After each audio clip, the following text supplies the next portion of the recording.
আগামী ১ জুলাই ২০২৬ রাজ্যের সমস্ত মহিলা পেতে চলেছেন অন্নপূর্ণা যোজনার ফের ৩,০০০ টাকা।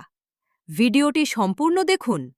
আগামী ১ জুলাই থেকেই অন্নপূর্ণা যোজনার ৩,০০০ টাকা সরাসরি ব্যাংক অ্যাকাউন্টে। রাজ্যের সাধারণ ও আর্থিকভাবে অনগ্রসর মানুষের জন্য অত্যন্ত খুশির খবর। রাজ্য সরকারের অন্যতম জনপ্রিয় জনকল্যাণমুখী প্রকল্প অন্নপূর্ণা যোজনার আর্থিক সুবিধা উপভোক্তাদের ব্যাংক অ্যাকাউন্টে সরাসরি পাঠানোর প্রক্রিয়া ফের এক দফায় শুরু হতে চলেছে। আগামী ১ জুলাই থেকেই ডিরেক্ট বেনিফিট ট্রান্সফার বা ডিবিটি এর মাধ্যমে সরাসরি উপভোক্তাদের ব্যাংক অ্যাকাউন্টে ৩,০০০ টাকা পাঠানোর প্রক্রিয়া শুরু করবে রাজ্য সরকার।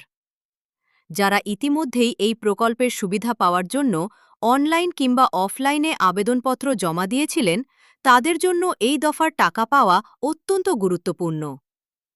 অফলাইনে জমা দেওয়া ফর্মটি পোর্টালে আপলোড হয়েছে কিনা তা আবেদনকারীরা এখন ঘরে বসেই অত্যন্ত সহজে জেনে নিতে পারবেন। এর জন্য রাজ্য সরকারের নির্দিষ্ট পোর্টাল socialregistry.wb.gov.in এ লগইন করতে হবে। সমস্ত তথ্য দেওয়ার পর সাবমিট করলে স্ক্রিনে যদি অলরেডি রেজিস্টার্ড, আগে থেকেই রেজিস্টার করা আছে লেখাটি দেখায়, তবে বুঝতে হবে যে অফলাইনে জমা দেওয়া ফর্মটি সফলভাবে অনলাইন পোর্টালে এন্ট্রি হয়ে গিয়েছে। প্রশাসনিক সূত্রে স্পষ্ট জানানো হয়েছে, ফর্ম অনলাইনে এন্ট্রি হলেই যে টাকা পাওয়া যাবে এমনটা কিন্তু নয়।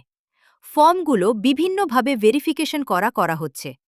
কোন ব্লকে সরাসরি ভেরিফিকেশন করা হচ্ছে, আবার কোথাও আইসিডিএস কর্মীদের মাধ্যমে বিভিন্ন ডকুমেন্ট দেখে এবং জমা করে ভেরিফিকেশন করা হচ্ছে।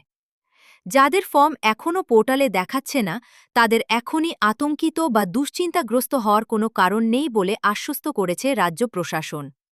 পূর্ববর্তী অন্যান্য সরকারি প্রকল্পগুলির মতোই এই প্রকল্পের ক্ষেত্রেও পর্যায়ক্রমে সমস্ত অফলাইন ফর্ম পোর্টালে আপলোড করার কাজ চলছে।